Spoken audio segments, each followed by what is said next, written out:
retrospect, this is a lot smaller than I remember it being as a 6-year-old. Welcome to the channel. I am BudsterBrown, here to offer casuals and critics a perspective on cinema. Today, giving you my thoughts on the recently released Gladiator II. Once again directed by Ridley Scott, starring Paul Mescal, Pedro Pascal, Denzel Washington, and the GOAT, Peter Mensah. Who's Peter Mensah? I'll tell you who he is. He's the goated side character in Jason X, aka peak fiction. To be honest, he's only in the movie for like 5 minutes. And this movie takes place over a decade and a half after the first Gladiator movie, where Maximus killed Emperor Commodus, and things have not improved now that these two new twin emperors are in there, wrecking crap up, causing endless wars in foreign areas. Imagine, what a concept. And as these emperors are expanding their territory across all of these lands, they end up capturing someone who has a little bit more significance and becomes this movie's version of Maximus, and gets thrown into the gladiator pit and does the gladiator thing. And I think some important context for you, I'm actually not like the biggest fan of Gladiator 1. It's never even been anywhere close to one of my favorite movies of all time. Oh, brother, this guy stinks! I enjoyed it when I watched it, but I didn't love it. I was like, yeah, that was okay. And my thoughts on Gladiator 2 are unfortunately very similar to my thoughts on the first movie. However, I do want to make it clear,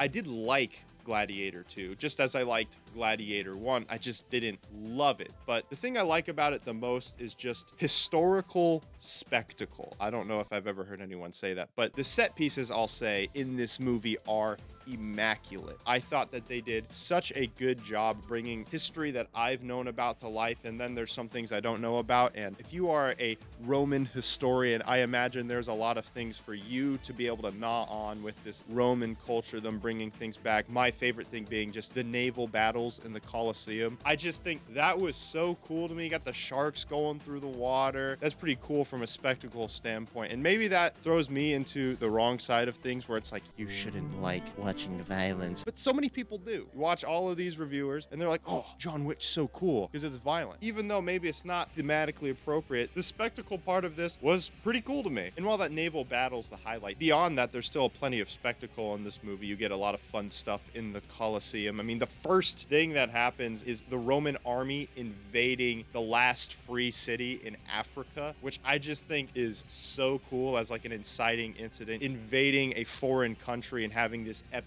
battle with massive amounts of scale and Ridley Scott's visual flair. Overall, it just worked really well for me. Going on with that, I do think that the movie is really well shot. I really like the way how they choreograph things. I like the color grading in this movie. There is some CGI that I will say looked a little spotty for me. I noticed it, but I mean, I'm at the point in my career where I don't really care that much if you have a good story and it doesn't look like truly awful. I mean, I've given the MCU a lot of crap in the past, and I will praise a movie when it has really, really great special effects. And when this movie leans on the practical side, I think it does a really good job. But unfortunately, there were a couple moments where there's like these monkey looking things and I'm like, that doesn't look super great. I mean, overall, for what it is, I think it does look really good. And the last bit of praise I really want to put on Gladiator 2's doorstep is just Denzel Washington's performance as this former gladiator, now moving into the world of politics and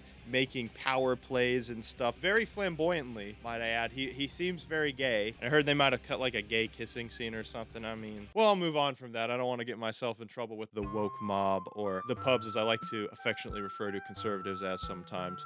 But I had a hard time getting invested in characters in this movie. But Denzel Washington as Macrinus was the exception. He was super interesting, not a good person, but super interesting. And when someone's interesting and you're watching them do power plays, it's just fun to watch their rise throughout the political system, even if they're not a good person. The word I keep coming back to is interesting. That being said, I do want to give credit where credit's due. There was not like any bad performances. I thought everyone did a really good job acting. Paul Mescal as Lucius did a really good job. Pedro Pascal did a great job as a Cassius. I mean, as he usually does. Pedro Pascal's pretty game whenever he shows up to perform. But unfortunately, unfortunately, with those latter two characters and basically every other character in this movie, they all just came off as a little bland to me, and specifically with the character of Lucius felt very much like a retread of a billion things I've seen in the past. And I don't fully blame this movie in the sense that it's so hard to make something truly original anymore because there's so much that's been done with storytelling. So the whole getting revenge on your wife plot and rising up to be that hero that you need to become doesn't work well for me if it's been done so many times. I mean, it doesn't not work.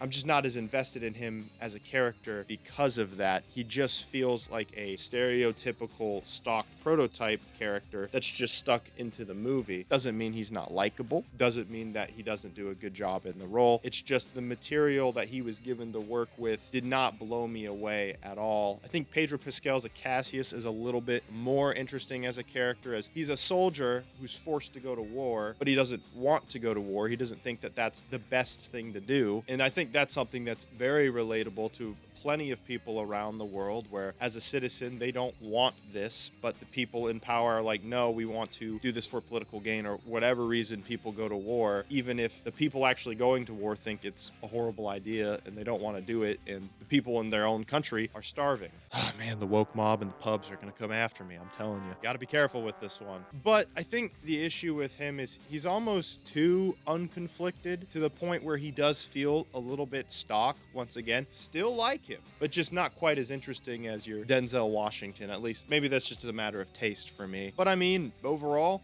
the characters were fine. And the last little thing I want to tell you guys about this movie is that, from my recollection, it has been a minute, I will say, it does feel like it follows the basic beats of Gladiator 1 pretty much to a T, with a couple of changes and a couple of different spectacle moments. It feels like a really well done version of the first Gladiator movie. And as I said, I just don't love the first Gladiator movie. But if you loved the first Gladiator movie, if you really loved the characters, if you really loved the Roman culture, all of the Colosseum battles, if you loved all of that, then I bet your bottom dollar that you're really going to like Gladiator 2. And I highly recommend you watch it if you're in that camp. And hey, that's the video. I wish I had more to say about Gladiator 2, but it's hard for me to give an opinion on something that I just thought was pretty good overall. If you like this review and you like my style, make sure to drop a like and subscribe, and comment down below, did you like Gladiator 1